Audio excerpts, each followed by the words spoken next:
अगर 40 करोड़ देशवासी अपने पुरुषार्थ से, अपने समर्पण से, अपने त्याग से, अपने बलिदान से आजादी दे सकते हैं, आजाद भारत बना सकते हैं, तो 140 करोड़ देशवासी उसी भाव से समृद्ध भारत भी बना सकते हैं। साथियों, वो एक समय था जब लोग देश के लिए मरने के लिए प्रतिबद्ध थे और आजादी मिली थी। आज ये समय है देश के लिए जीने की प्रतिबद्धता का।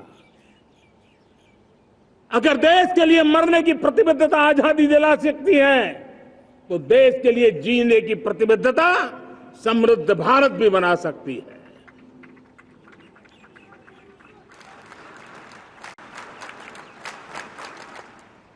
साथियों, विकसित भारत 2047 ये सिर्फ भाषण के शब्द नहीं है। इसके पीछे कठोर परिश्रम चल रहा है। देश के कोटि कोटि जनों के सुझाव लिए जा रहे हैं और हमने देशवासियों से सुझाव मांगे। और मुझे प्रसन्नता है कि मेरे देश के करोड़ों नागरिकों ने विकसित भारत 2047 के लिए अनगिनत सुझाव दिए हैं। हर देशवासी का सपना उसमें प्रतिबिंबित हो रहा है। हर देशवासी का संकल्प उसमें झलकता है। युवा हो, बुजुर्ग हो, गांव के लोग हो, शहर के लोग हो, किसान हो, कामदार हो, दलित हो, आदिवासी हो, पहाड़ों में रहने वाले लोग हो, जंगल में रहने वाले लोग हो, शहरों में रहने वाले लोग हैं। हर किसी ने 2047 में जब देश आजादी का 100 साल मनाएगा, तब तक विकसित भारत के लिए अनमोल सुझाव दिए हैं। और मैं जब इन सुझावों को देखता था, मेरा मन प्रसन्न हो रहा था। उन्होंने क्या लिखा? कुछ लोगों ने कहा कि दुनिया का स्किल कैपिटल बनाने का सुझाव हमारे सामने रखा। 2047 विकसित भारत के लिए कुछ लोगों ने भारत को मैन्युफैक्चरिंग का ग्लोबल हब बनाने के लिए सुझाव दिया। कुछ लोगों ने भारत की हमारी यूनिवर्सिटीज ग्लोबल बने, इसके लिए सुझाव दिया। कुछ लोगों ने यह भी कहा कि क्या आजादी के इतने सालों के बाद हमारा मीडिया ग्लोबल नहीं होना चाहिए।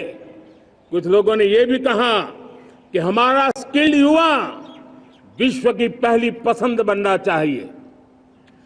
कुछ लोगों ने सुझाव दिया भारत को जल्द से जल्द जीवन के हर क्षेत्र में आत्मनिर्भर बनना चाहिए।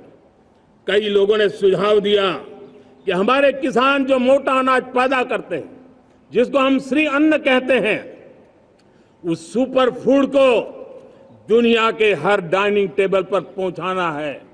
हमें विश्व के पोषण को भी बल देना है और भारत के छोटे किसानों को भी मजबूती देनी है।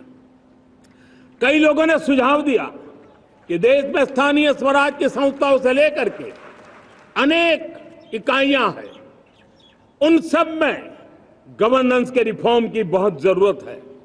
कई लोगों ने लिखा कि न्याय के अंदर जो विलंब हो रहा है, उसके प्रति चिंता जाहिर की और ये भी कहा कि हमारे देश में न्याय व्यवस्था में रिफॉर्म की बहुत बड़ी जरूरत है।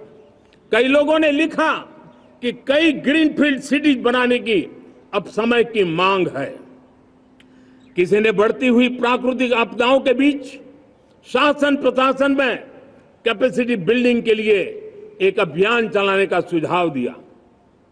बहुत सारे लोगों ने यह सपना भी देखा है कि अंतरिक्ष में भारत का स्पेस स्टेशन जल्द से जल्द बनना चाहिए। किसी ने कहा भारत की जो पारंपरिक ट्रेडिशनल मेडिसिन है, हमारी औषधि है, दुनिया जब आज होलिस्टिक हेल्थ केयर की तरफ जा रही है, तब हमें भारत की पारंपरिक औषधियां और वेलनेस हब के रूप में भारत को विकसित करना चाहिए। कोई कहते हैं कि अब देर नहीं होनी चाहिए, भारत जल्द से जल्द दुनिया की तीसरी सबसे बड़ी इकोनॉमी बनना चाहिए।